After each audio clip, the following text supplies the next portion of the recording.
You're listening to Last Word Radio, where you get the last word.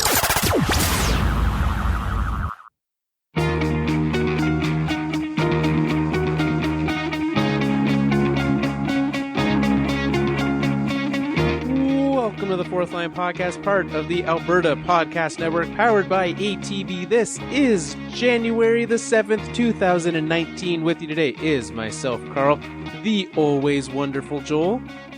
What up? And Nick, please, actually, super seriously, don't call me Tyler Seguin. Yeah, no, seriously, don't call me that anymore. It's sullied the good Seguin name. You can't, I've stopped Googling myself. That's probably for the best. All I see are swears now. Yeah, you gotta do it with Safe Search on. Yeah. Happy New Year, gentlemen. Same to you. Yeah. Welcome. Happy 2019. Welcome to the first Fourth Line Podcast of 2019. How was the break? Did you have some good time, some good food? I put on a lot of weight. I legit I put ate on a 10 lot. pounds. So, yeah. I did things. Stuff happened. I don't remember much of it, but... Well, we'll see. Maybe as we go through, Joel will remember some of what happened. I had a lovely time. I mentioned before, went down to Vegas and saw a Knights game down there. And we've always heard that the Knights do hockey very well. Like, they put on a good show, et cetera, et cetera. It far and away surpassed my expectations of what I would experience at a hockey game. It was amazingly well done. What? Tell me about it. I want to hear it. Because I go to a lot of hockey games, and I'm curious about what Vegas does so well. So see, and maybe this speaks to the fact that Calgary does everything so terribly, because I've only ever been to an NHL game in Calgary, and so you can tell me if this is it. But so they start the pregame show, and like we saw during the playoffs last year, they have that night show where they have like the two knights skating out, and they have the big castle up in the back. They still do that. That was not a playoff thing. That happens every single game. So you've got like the knights skating out, which, it's cool. You've got the castle with a drum line in front of it. And what surprised me about the drum line is they stood there for the entire time. Like, most arenas will have like an organist playing. They would just have a drum line playing in the stadium for the entire game. Not like constantly, but they would, chime in multiple times a period. It seems very American. I honestly wondered, like, because no one else has done it, like, I didn't know that you could just have, it was happening during play. I didn't know that you could have, like, stadium-led instruments playing during a game, which I think more teams should be taking advantage of. Whoa, it was happening during play? Yeah. This drum line would happen during play. Just randomly. Like if they killed a penalty, they'd play. I disagree with this. It was like, because I know other arenas, like, they'll make a sound, or like they'll say the penalty's killed, but yeah, this drum line would chime in whenever they killed a penalty. For how long? Less than 30 seconds? It's too much. I don't like it. Can we also talk about how, like, Carl called this a Vegas Knights game, but yet Carl, like, will consistently call his games whatever team is playing. So, like, I think we buried the lead on that. It wasn't an Avalanche game that Carl went to, even though it was an Avalanche game that Carl went to. So I want to know why. Why all of a sudden, is it like 2019, a new year, Carl? You just talk about the home teams now, regardless of whether your team's playing or... Yeah, it was because it wasn't like the Avalanche were an afterthought to the fact that the game was a performance. It was a show. Yes, they did play. The Avalanche did play. They did play like trash, and they did lose. I think we have even bigger problems right now. Are you saying that you are more excited about the show than you are about the hockey? You heard it here, folks. You're first to hear, folks. The Avalanche are an afterthought to the Vegas Knights drum line. No. I knew what to expect with the Avalanche. I did not know what to expect with the Vegas Golden Knights drumline.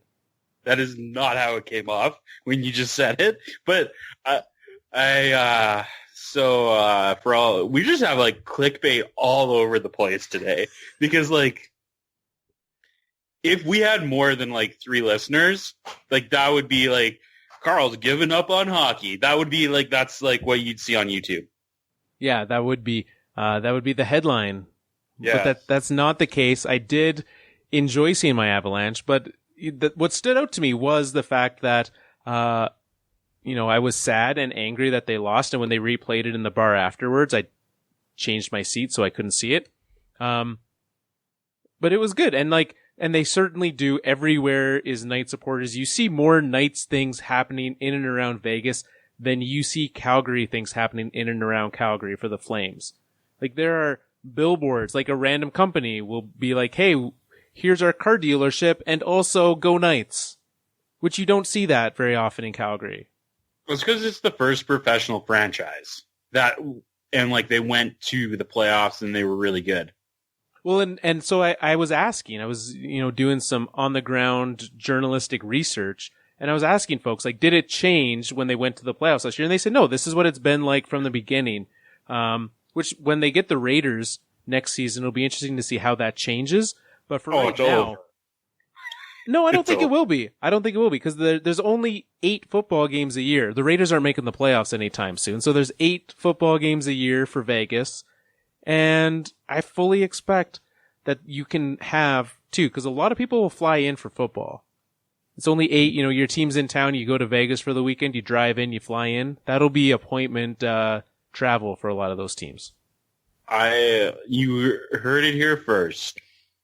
Just like the Avalanche are an afterthought, so will the Raiders be to the Vegas Knights. Man, this is like amazing. You've had quite the new year. It's a new year. It's been a long break since podcasting. I don't even know what we're doing. Yeah, this is how things are now, Joel. Did they say let's play hockey beforehand? No, I think they just chanted like "Go Knights, go." Well, that's good. They do this weird thing where I had to look it up. Sorry, go ahead.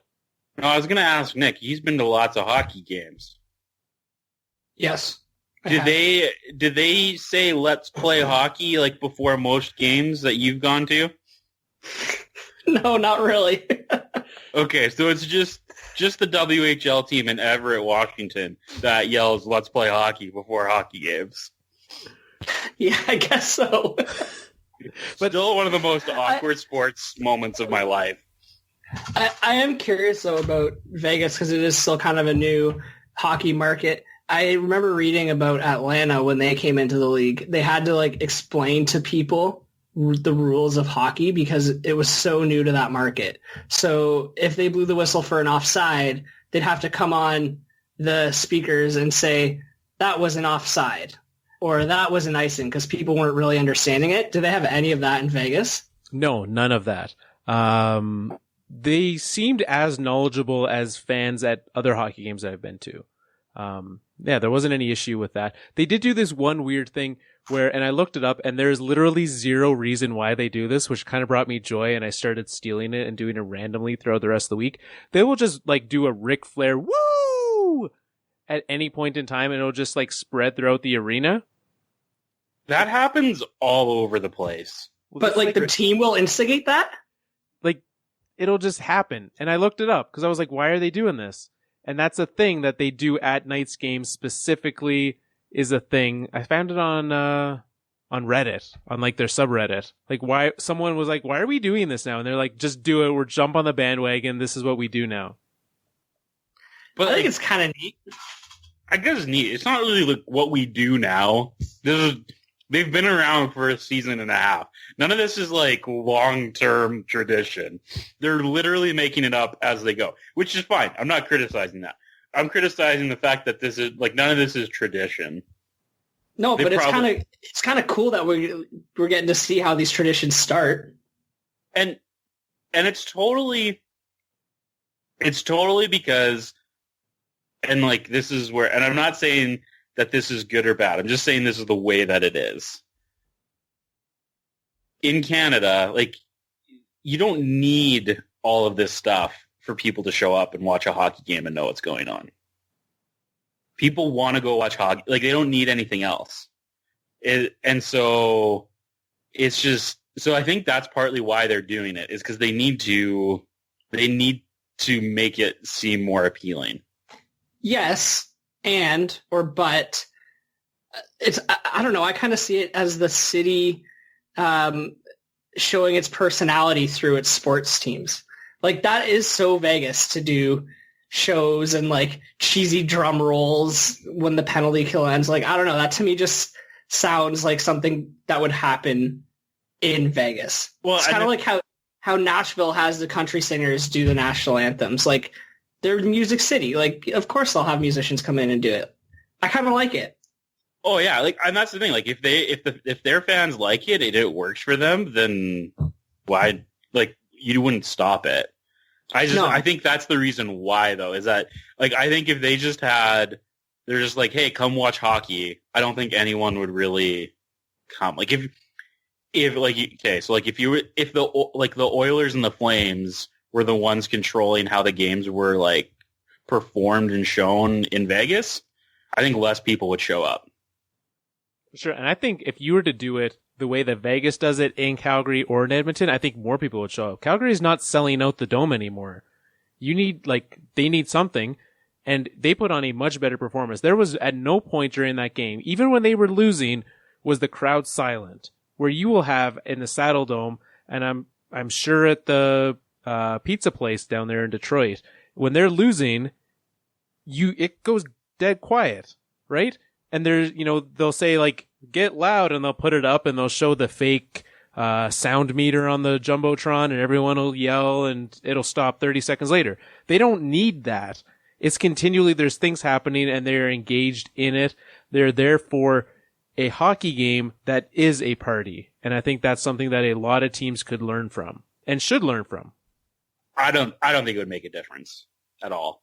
It might, maybe, but I doubt it. Because I think that goes back to the Vegas thing. Like, Vegas is a party, and people, like it's a huge, I do wonder how many people are from Vegas at games and how many people are visitors that go to the games. It was, I want to say, 90% locals. But how do you know? Because they did a thing at one point, and they were like, cheer if you're local, and everyone around me was cheering. Like, it was at least 90% locals. Yeah, maybe. Unless people are weirdly lying about their affinity to Las Vegas, which doesn't seem like a thing someone would do. Yeah, everyone's a local in Vegas. I don't know. I don't, like, would you... I 100% would not go to a game more because of that. Like, I'm either going to go to a hockey game or I'm not. I wouldn't go because it's like, oh, there's drums and fake fighting before the game. And, like, to me, that doesn't appeal at all. But I don't think it would make me go more, but it would make my experience more enjoyable. But you said that more people would go if they did that, which would mean... I think there is. If you were to say, you know what, you want to go and watch a hockey game and it's going to cost you $80, or you could go do this thing or this thing or this thing, and you're trying to choose what to do with your money. If it's a more enjoyable experience all around, there are some people that will tip the scales for them. For sure. Yeah, I don't see it. I could definitely hear people saying things like, oh yeah, it's great going to the games. We got to take the kids. Yeah. Well, I don't know. Don't people say that now, though? Like... Can people afford to take... Granted, you cannot afford to take your kids to a Vegas Knights game either. Those are some expensive seats to get. However... Really, eh? Yeah, it was more than double what I would pay for the same seats in Calgary. Wow. It's a playoff team. But that's like... That translates everywhere. I really enjoyed that. The Calgary Flames leading the Pacific Division. Vegas Knights, they're a playoff team. Did the Flames make the playoffs last year? No. No. Yeah, exactly. That's why I enjoy your comment. It's always the year after. Yeah, that's fine. I'm giving you credit for it. I enjoyed it. Thank you. That's why they're so expensive. Because they're a playoff team. That is like hard and fast in like every sport. Yeah. Playoff teams tickets are expensive. Well, it was I enjoyed being at the game. even though my team lost, which is a good sign. I am never enjoy watching my team lose, but it made it a little bit better. Was it a New Year's Eve game? No, it was on the 27th. Oh, okay. No, they didn't play on New Year's Eve. They went did a home and home with the Kings the rest of the time I was there, I believe. But you were in Vegas for New Year's Eve? I was. And you're here with us today. That's good news. I survived 300,000 people on the Strip for New Year's Eve in Vegas. Oh my God. It's a couple people. Did you have to wear diapers like they do in New York? I did not have to diaper up like they do in New York City. No, that was a very good thing. I was very glad that we bought tickets for an event, so I didn't have to do that. I'm sure some people had that need, though. Was it because New York is way more than that, right? It's not Times Square level crowded because it's right. It's the entire Strip shuts down. So it's if you've been there and you know from Mandalay Bay all the way up to Wynn is shut down. So you've got miles of space to fit people in. And that's good. I'm glad because I don't know if that would be an enjoyable experience if you had to diaper up like that. No, I would not sign up for that. Well, before we get to the rest of the show, where we'll be talking about the All-Star game, we'll be talking about what's happened with the Dallas Stars. We'll be putting a new team in the Elimination Station. Let's remind everyone about Park Power, parkpower.ca. In Alberta, you get to choose who you buy your energy from, and if you switch retailers, nothing changes about the delivery of electricity or natural gas to your home or business. If you have an existing contract, you're going to want to find out the terms for leaving. If you don't, then it's even easier to sign up for Park Power, parkpower.ca. Head on over there and find out what they can do for you and the deals that you can get on your electricity and natural gas, because that is a great thing. They are one of the sponsors of the Alberta Podcast Network. Nick. Yes. We talked about Mr. Tyler Seguin. Yes. We like to keep this show clean. I do not like to edit things on this show. Over the break, Dallas Stars owner Jim Light had some choice words.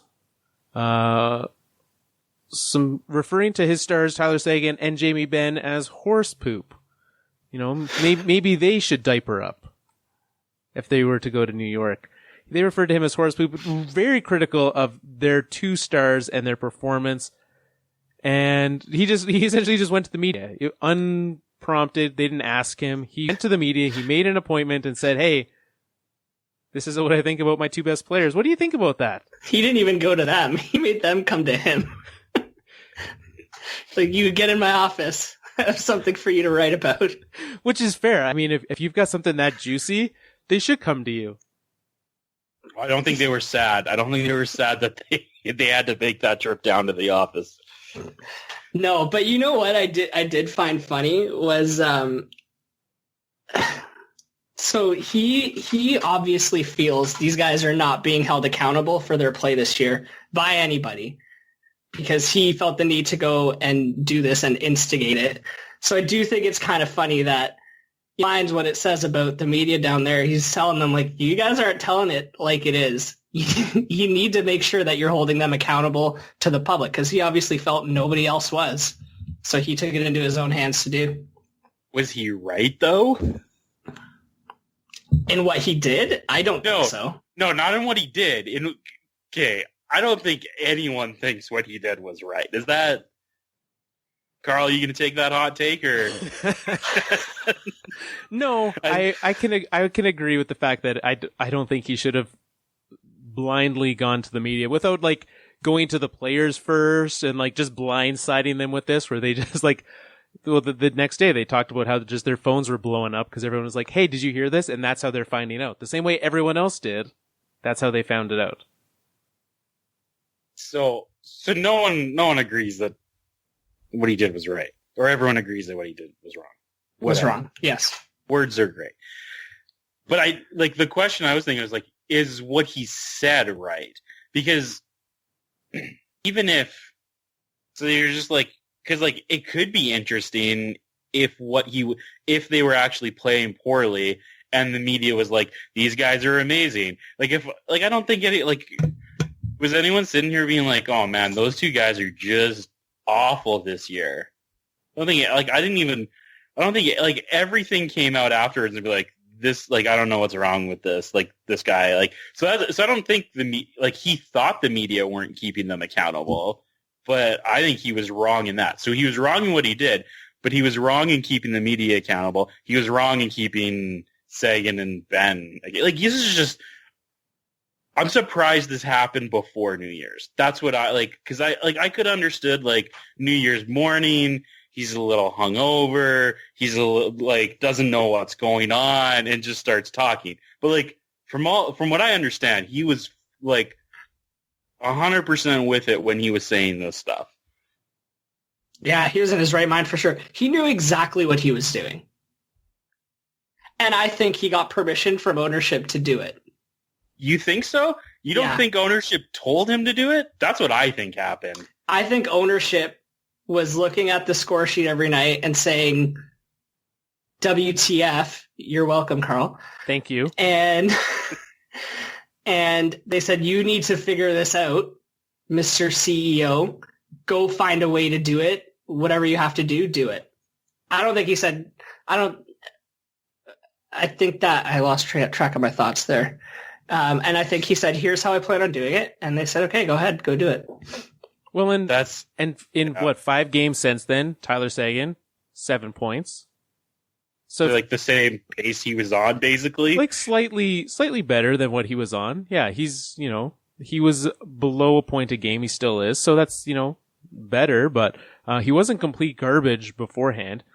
Jamie Benn has still done nothing since then. He's got 2 goals, which is fine, but if you start to look at, what they've done, I think that this is who they are. I think a lot of times these guys can kind of fly under the radar, but from what they do, outside of Dallas, you look at their numbers, they are great. They are not the problem on this team. The fact that you have, $7 million handed to Jason Spezza, that's a problem, right? Maybe you could spend that money a little bit better next time. Some of these other guys that you're looking at, maybe not the guy that you just signed to an 8-year deal for Tyler Seguin coming up here?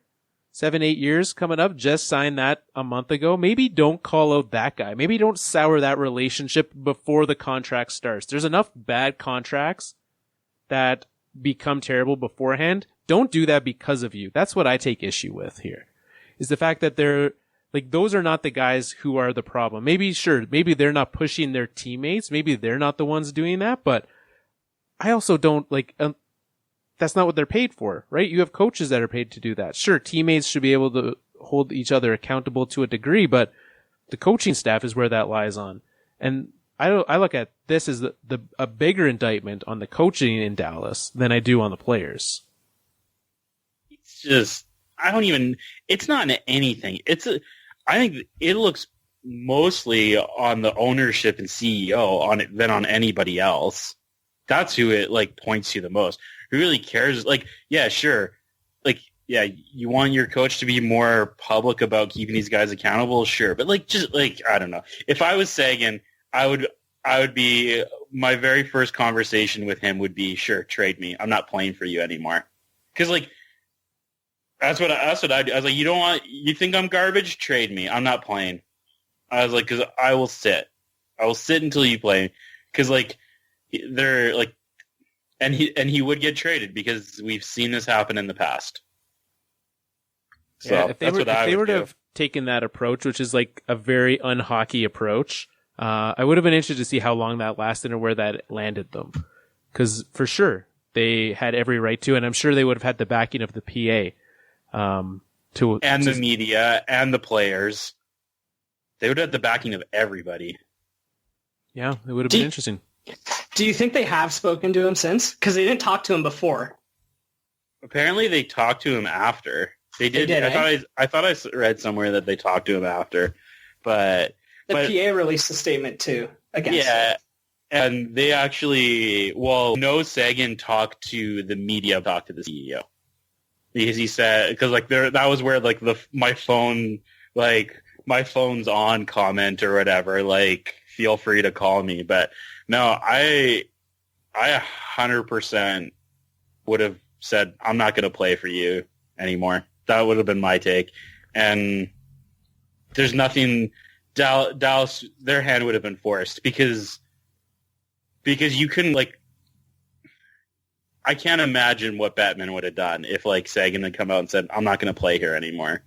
One of the stars of the game comes out, like, gets trashed in the media. Of the game. There you go. Gets trashed by his CEO, and then comes out and says, I'm not going to play here anymore.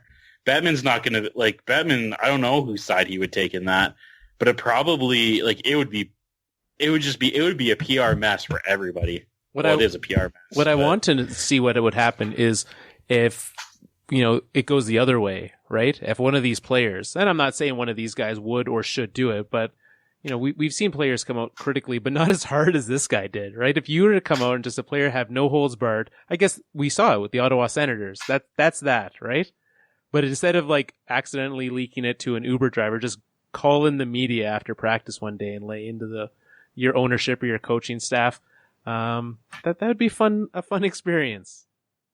They couldn't do anything to him.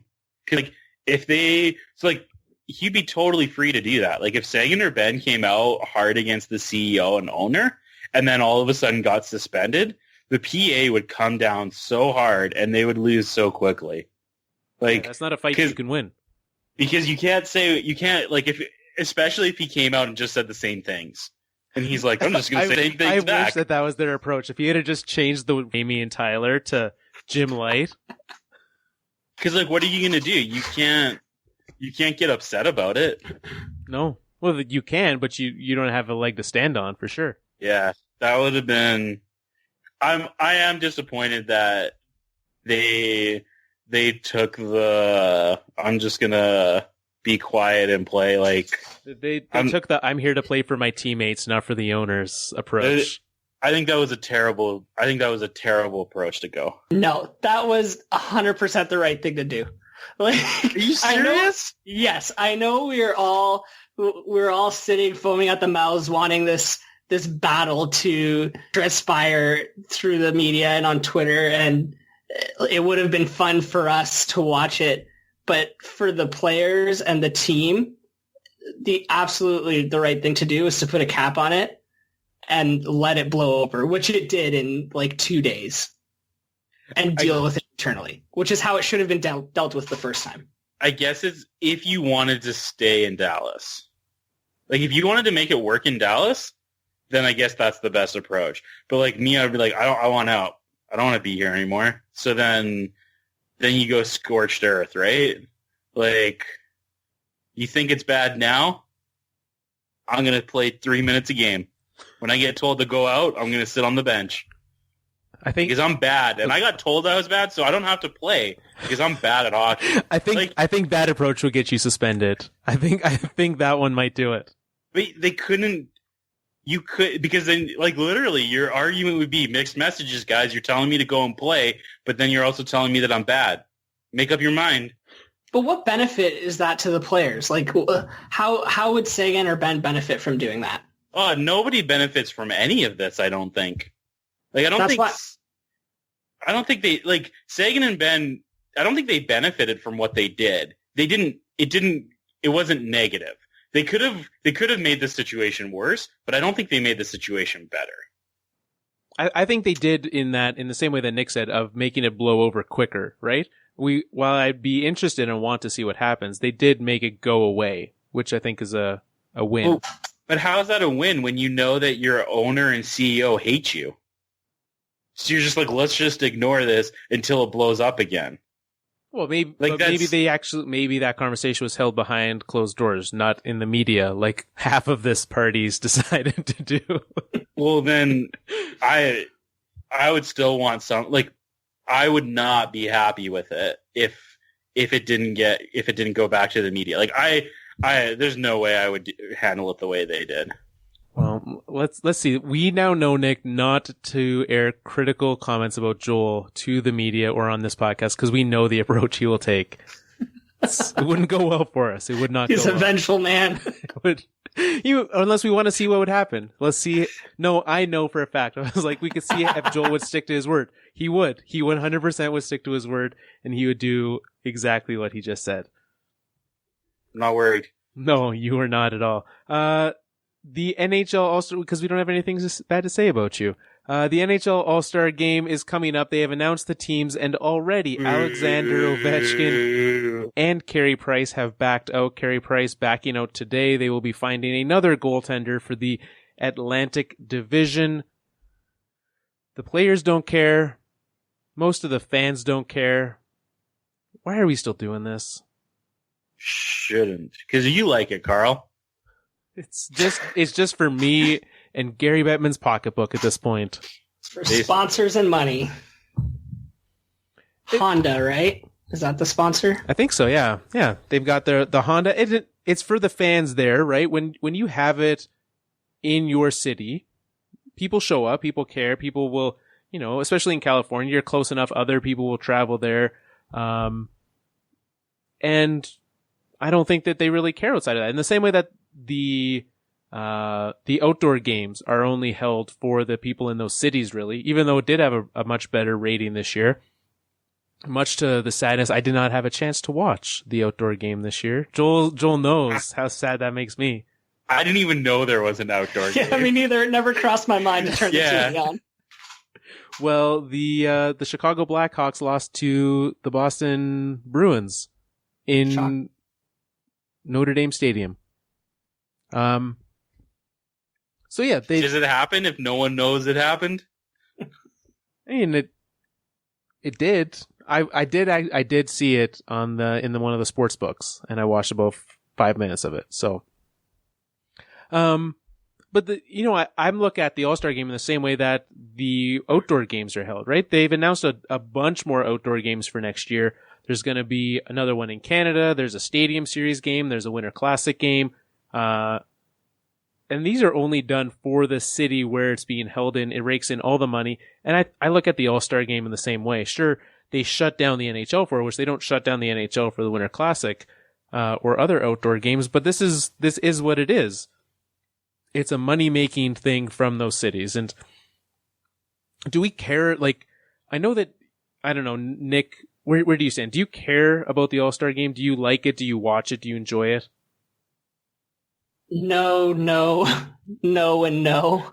I think I watched the first year that they went to 3-on-3, and I thought it was fun. It was a nice change.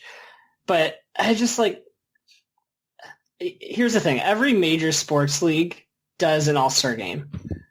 The problem with the NHLs is they don't send all of their All-Stars. Like, the All-Star Game should be full. It should be the best players in the league. And Keith Yandel is not one of the best players in the league. What did Keith Yandel do to you? Wow. Just shots fired. That guy is amazing at making money. I'm just saying, the NHL has the fact that they have to have one player from every team represented makes it very hard for them to make this a true All-Star Game. That being said, I understand that me, the 30-year-old married man, is not the target audience for this. Like, I do think it's definitely more kid-focused and getting to watch your favorite team and players play together. So do you think, because, when they have this switch to this new format, right, they cut it down. I would say the NBA does a good job with their All-Star Game weekend. Baseball does a better job than the NHL. The Pro Bowl is as terrible, if not worse, than the NHL, because in the Pro Bowl, you talk about the NHL not getting all their All-Stars. Literally the two best teams in the league don't get to participate in the All-Star Game for the NFL. And so I look at that, and you try to model it, after something different. The NHL took a turn. The NFL now copies their draft format that they started a few years ago. They obviously don't do it now, but I think baseball expands. Do they do 40-man rosters for the baseball one, Joel? I know they're huge. Everyone gets to play. I don't know what the rosters are, but there's so many guys that go that no, not everyone gets to play. There's lots of pitchers that don't actually play in the baseball All-Star Game. Well, and there's some that, their managers say, please don't pitch this guy. I want him for Tuesday, right, which is fair. But there's enough there that you do send all the All-Stars, and then like the schlubs where you're like, we need to send someone from Arizona or Florida. Like, I guess we'll send Keith Yandel. Like, there's space for them, right? So, that's one option. But do we care enough to try to like fix a format for this? Is that something that's worth like trying to find something is there the possibility that there's something worth liking? No. Why? Because there isn't. I think there is, but go ahead. So I look at the All-Star game the same way as Carl. I look at the All-Star game and the outdoor games the same. They should both just go away because literally nobody cares about them. And like, if you're in an All-Star game, it's a gimmick, it's bad, and it's in the middle, like it's in the middle of the season, and it's just, I don't know. It's just whatever. Like, nobody cares about it. I think there's like real entertainment value in watching all of the league's best players come together and play with each other and against each other on two teams. But for me, you have to pick the absolute best players. I think there's also entertainment value in doing a skills competition, but not just with the All-Stars who are playing on the team. I think there's a lot of players. Like, to me, it's crazy to me that Shea Weber's not going to be at the skills competition to do the hardest shot competition again. I think that's crazy. He should definitely be there. Maybe he doesn't have to play in the game, but the skills competition should pick the best players for those skills. When they do that in baseball, in that you can be in the home run derby without being on the All-Star team. Yeah. Yeah. I would love to see who in the league actually has the hardest shot or who is the fastest skater. Or at the very least, like, the defending champ gets to participate next year, right? Like, Shea Weber gets a chance to defend his title when he's not an All-Star anymore, but still that, right? Yeah. Yeah. I think 100%. I agree with Joel in the way that Joel agreed with me that the NHL All-Star Game and the outdoor games are money-making things. I don't think that they should go away, though. I just think that there's ways that you can make the All-Star Game. Don't change the outdoor game. They are what they are, and those who care about them will care about them. They'll make local money, and we'll just stop making a big deal about them. For the All-Star Game, there is value. I like the idea of having more players involved in the skills competition, things like that. There are definitely ways that they could make this better. But I'm also just kind of just sick of complaining of it's terrible. You have these players, right, who aren't going, which is a different topic all in general, right? The fact that Ovi's like, yeah, I'm not going to. Carey Price, like, I talked to my doctors and they said I shouldn't go. That's the other issue, right? You're having guys who are participating because of health reasons or like selected. So both these guys will be suspended for a game. They don't care.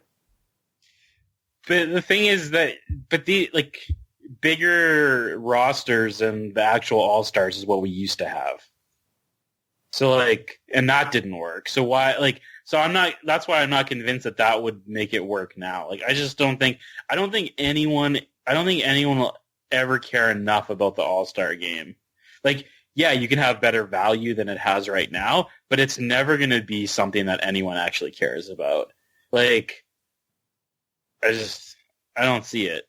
And the biggest thing that people want to see happen is the Olympics. That's what everyone's craving. No one complains that the All-Star game is gone during the years of the Olympics. Like, nobody complains about that. So, and the problem is that those two things are not from the same organization, right? So you're not going to have, I don't know. I just never, it might be better than it is now, but it's never going to be that great. Yeah, I would rather have, I know that you can't do it every year right in the middle of the season. That'd be a terrible idea, but what did they call it? The World Cup of Hockey? That was better than the All-Star game. I know it was longer, but you do that at the start of the season or something like that. Try to compact a little bit. That's better than an All-Star game. Do that. That's my vote. Do something like that. Or just go to the Olympics every 4 years too. But aren't they doing that? Aren't they doing that World Cup of Hockey again? Yeah, but they'll also have an All-Star game that season too. Like They do it irregularly, don't they? They do it like every 2 years or 4 years or something? 3, I I thought thought. it was 3, yeah. It's something in there. But yeah, irregular is an apt description. Yeah, that was okay.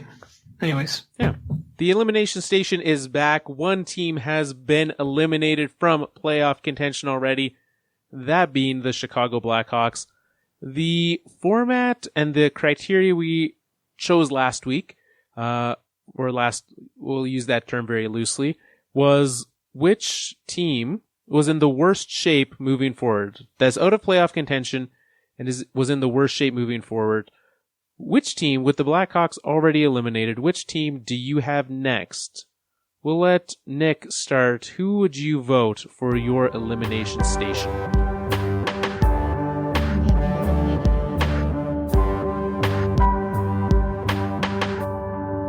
Elimination Station.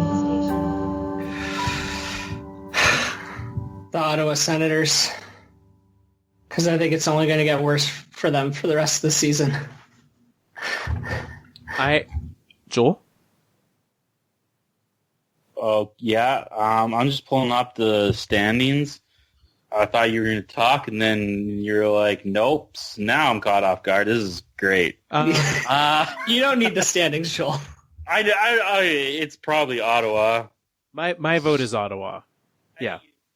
Probably Ottawa. It's less it's not exciting to pick Ottawa to be eliminated or to be like the worst, because it's just like it's like kicking someone when they're down. It's just like, haha. Ottawa kicks themselves when they're down. Which is a great theory. I'm trying to imagine like the Ottawa Senator mascot curb stomping himself. I don't know how he's going to do it, but it's a good mental picture. But that's it's like if a team was like an owner or maybe a CEO was like, I'm going to go to the media and just trash my team to the public. Like, that's the type of, like, that's what Ottawa seems like they would do, right? But instead of that, they just traded that best player away. That's Ottawa. Welcome to the Elimination Station, Ottawa. Arguably better. And they might trade more of their best players away, which is why I think it's only going to get worse for them from now on. At the very least, I respect them for learning from the Erik Karlsson situation, being like, all right, like if we can't have Matt Duchene and Mark Stone locked up to a new contract by the time the trade deadline comes, these guys are gone. Like we can't hold on to them. We can't lose more players. Obviously they did get something for Erik Karlsson, but only after his value had plummeted because they held on for so long and had all the drama.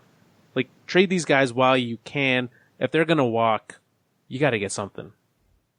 So if you can trade them, you get a first round pick for Mark Stone and a first for Matt Duchene, whether they're both this year or one's in 2019 and one's in 2020. Does that make up for not having their own first round pick this year? No. Oh, that's really bad. 2 firsts? It's really bad. Because it's not, they didn't just give up 2 firsts for Matt Duchene. They gave up other pieces as well.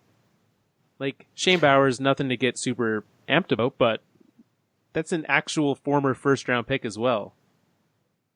I don't know who that is. That's the other piece No, that me we neither. got for Matt Duchene. Is he going to play in the NHL ever? Yeah. I fully expect that he would. They Like- also gave up Kyle Turris, who actually is playing in the NHL right now. Okay, is he going to play like in the NHL like Kyle Turris is playing in the NHL, or is he going to play in the NHL like Frederick Gauthier is playing in the NHL? Because those are 2 very different playing in the NHLs. I don't know. He's 19 years old, so it's very difficult to figure that out yet. But Fair. I would expect him to play like second, third line. Kind of would be the ceiling I'd have for him. Second line, top 6. That's pretty good. I'd say like he's a middle 6 ceiling kind of guy. Sounds So like should Ottawa trade their second round pick for him? Yeah. No, they should. No, I would probably rather have him than a second. So no, don't do that, please. This is how excited are you that you have Ottawa's first round pick? Very. Considering it's currently projected to be first, that's real nice. You can have that. Is it Hughes? Is that the guy? Yeah, Jack Hughes. Oh, He had a real nice World Junior-ish. How many games did he play? Like 2 or 3 games? Yeah. He looked good. It's fine. He looked fine. Yeah, I'd have him. So the question that we usually pose is, how do you fix this team? How does one fix the Ottawa Senators? Now let's just Sell it. I was going to say move it to Quebec. Sorry, Carl. Did we both steal your joke? Were you going to say the same thing? I wasn't, so thank you. Yeah, those are both very viable options. Selling, a strong leader in the clubhouse, and whatever that next owner does, you probably can't leave it where it is, right? You have to move that to a different location. Oh yeah, you can't. I don't even you gotta, you need a new owner. That is the first thing that needs to happen. And probably a new GM. Oh. And maybe several new players. Well, they'll need some new players. When Duchesne and Stone are gone, there goes a top line. So they need a new first line. Yeah, but they need to not trade their first round picks. That's a good, I don't know if you need new players. Just play whoever you got for a few years. But don't trade your picks. That sounds like a win. During a rebuild, don't trade first round picks. Oh, and I know that no one thought the Duchesne trade was that great.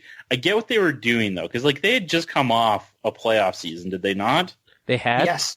They had a playoff, a deep run too, a smoke and mirrors playoff season. But I understand. So they were trying. So they thought they were better than they were.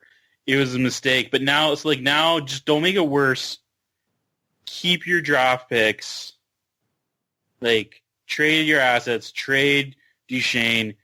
Convince. Actually, you don't even need to bother convincing someone to take Bobby Ryan. Who really cares? It's not like you're going to compete. Yeah. Just maybe get some become Arizona and just take on some bad go to Calgary and say, hey, we'll give you Stone for James Neal, but you kick in a first and a high level prospect. Do something get creative with it, because you're gonna have to play guys. And Calgary's already regretting. Yeah, you have to reach the cap floor. Yeah, so do stuff like that. That's what I would do if I was Ottawa.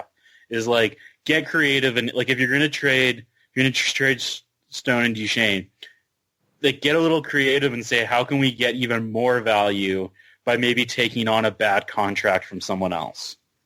Because we could afford to do that. Sounds like a winning idea. Maybe I should be their GM. They should hire me. When they're looking, I'll put your name. We'll make sure that your name's in the mix there. Yeah. I will not trade Carlson. Too late. It's too late, Joel. Maybe you could trade him back. To. Yeah, that's fair.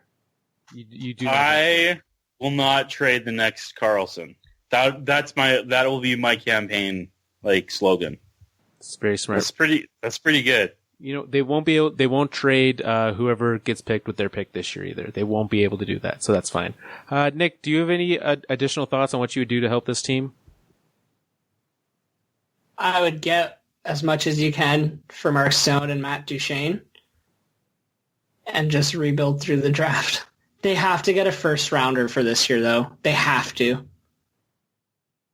I think that's step one, is find a way to draft in the first round this year. Yeah, and there's a chance that they get a first rounder next year from the Carlson trade, right? So which is crazy to think that it's a might. They might get one.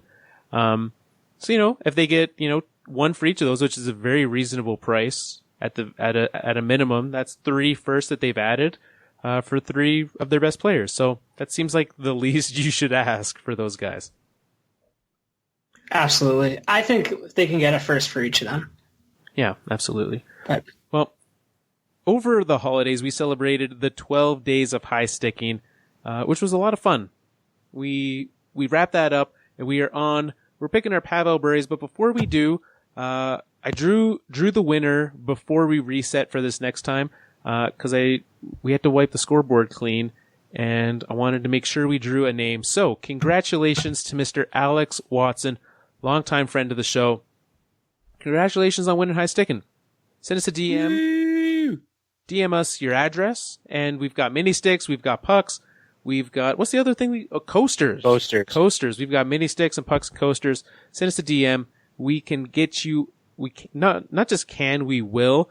The holiday rush is over, so in the next week, we will be sending out everything to those who have been waiting for quite some time for things to be sent to them. Those will be on their way to you.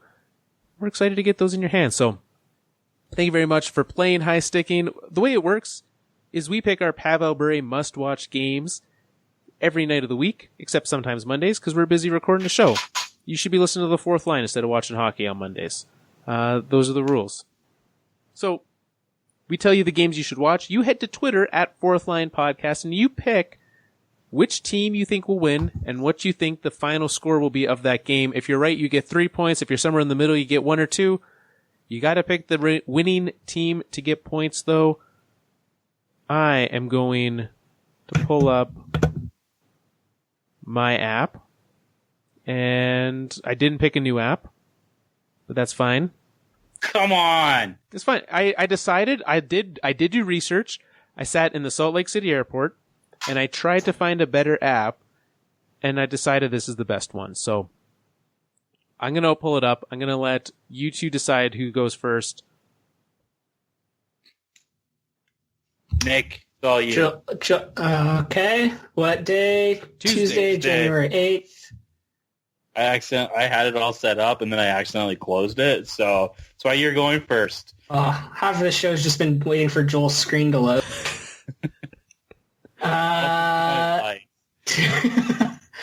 Tuesday. Let's go Colorado, Winnipeg. That's a good game. Oh, wow. It's a good game. Are you kidding me? What would you have gone? Anything but Colorado. You could do Carolina, New York Islanders. No, let's go Colorado, Winnipeg. All right, but that Joel. means, wait, okay, then, because, like, Colorado, Calgary is the Wednesday game. There's no good, like, you got to go to somewhere else on Tuesday. Okay, how do we feel about Columbus, Tampa? I'm okay with that. Yeah. Let's do playoff teams matching up against each other. Sure. All right, so Tuesday is Columbus, Tampa. Wednesday is Colorado, Calgary. Thursday is... I like San Jose, Vegas. Fine. Second and You third just of the love Pacific. Vegas now, eh? Oh, those Sharks are going in there. There's going to be a drum line playing the entire time. They're not going to be able to focus on what's happening on the ice. Take the Knights. Apparently. Friday, Nick, what do you got? Friday, Buffalo, Carolina. Jeff Skinner's return to Carolina. It's exactly what I was thinking. Yeah. No. The January 12th. That's Saturday. It's going to be a big night here at the Fourth Line because Nick is going to be in Calgary. Heyo. We're going to watch St. Louis and Dallas. All right. Okay.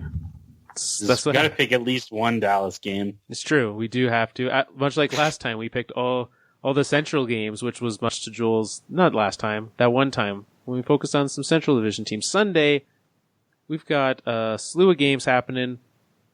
We also have some football. We are gonna go with. I've been getting harassment that we haven't picked the Islanders. All right, there you go. Tampa and the Islanders. You're welcome, Matt. Just for you. Yeah. No more harassing that I haven't picked them. It's true. Do we want a Monday game? Our team's Yes, play. obviously. Colorado, Toronto on Monday. 7 games this week. Send us your picks. Who you think, if you want to send them all at once, like the aforementioned Matt will do, he will pick his Islanders to win on Sunday against the Tampa Bay Lightning, which will, if he's right, but if he's right, then he gets a big collection of points that everyone else wouldn't. So good on him. Thanks for tuning in. Thank you. We've got some things in the hopper for 2019. It's going to be a fun year for the show. Thank you very much for tuning in. Glad to be back with you. The Alberta Podcast Network also has some big things in store for 2019 when we're talking about seeing new shows being added. If you head on over, there are 2 new shows in the docket right now. And those new shows welcome to the network The Read Along, which is a book club, which is a fun idea, and Otherwise, which is a podcast dedicated to empowering diverse communities living in Treaty 6 territory in Alberta. So check out those new shows if you are interested in either of those, and obviously head to albertapodcastnetwork.com for more great shows. You can find us on Twitter at Fourth Line Podcast, thefourthlinepodcast.com, facebook.com/The Fourth Line Podcast. If you head to iTunes, Google, Spotify, wherever you listen to podcasts, and give us a review, thank you very much. But only thank you if it's a good one, not thank you if it's a 1-star. We will be back with you next week. See you later. Boom City.